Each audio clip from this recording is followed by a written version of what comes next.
Sahabat Kompas.com, pesawat CN235 produksi PT Dirgantara Indonesia atau PT DI kini telah mendunia dan menjadi yang terlaris di kelasnya.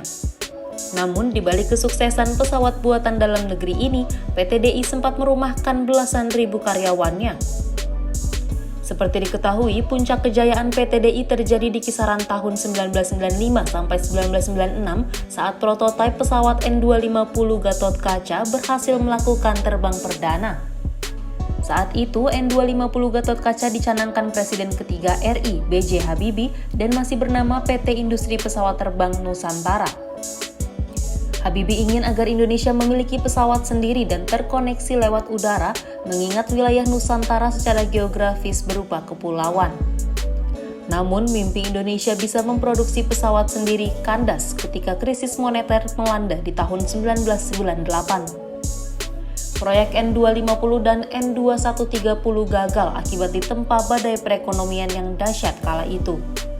Sementara PT DI sedang membutuhkan dana yang besar untuk pengembangan pesawat N250 Gatot Kaca senilai 650 juta dolar Amerika Serikat yang kini senilai lebih dari 8 triliun rupiah. Kadif SDM PT DI Eko Daryono menjelaskan, pemerintah tidak lagi bisa membantu IPTN untuk menyelesaikan turboprop N250.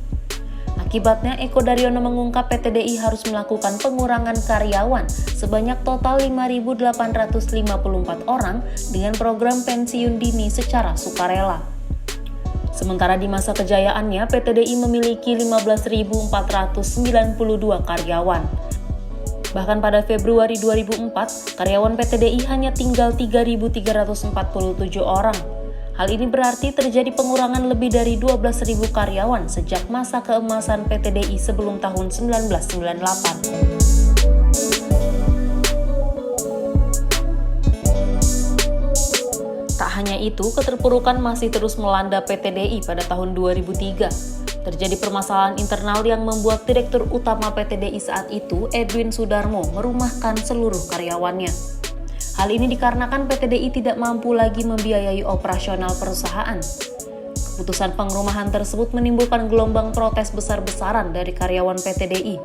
PT DI juga beralasan SDM produktif hanya 30% hingga membuat keuangan perusahaan kebobolan dan penyelesaian proyek tersendat.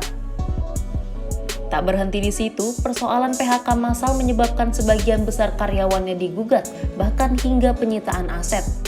Gugatan itu dilayangkan ke Pengadilan Negeri Jakarta Pusat pada tanggal 4 September 2007. Namun, Mahkamah Agung pada tanggal 22 Oktober 2007 membatalkan putusan pilot tersebut. Eko mengatakan PT DI dan Serikat Pekerja Forum Komunikasi Karyawan saat itu membuat perjanjian perdamaian dengan bantuan mediasi dari pemerintah.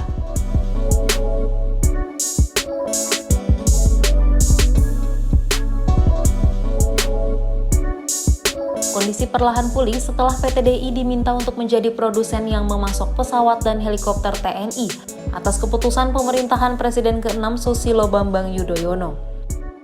Pemerintah pun menyuntikkan penyertaan modal negara sebesar 2,75 triliun rupiah.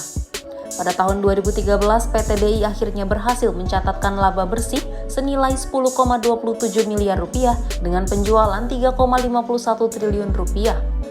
Selain itu, PT DI juga masih memegang kontrak lama dan baru yang didapatkan PT DI hingga tahun 2013 sebesar 10,83 triliun rupiah. Kini PT DI mulai stabil dan menjadi perusahaan dirgantara nasional yang membanggakan, sebab salah satu produksinya yakni pesawat CN235 banyak dibeli oleh sejumlah negara. Untuk memperluas pemasaran pesawat itu, PT DI bahkan baru saja menandatangani kerjasama dengan Jet Investment Group SARL pada Rabu 2 Februari 2022.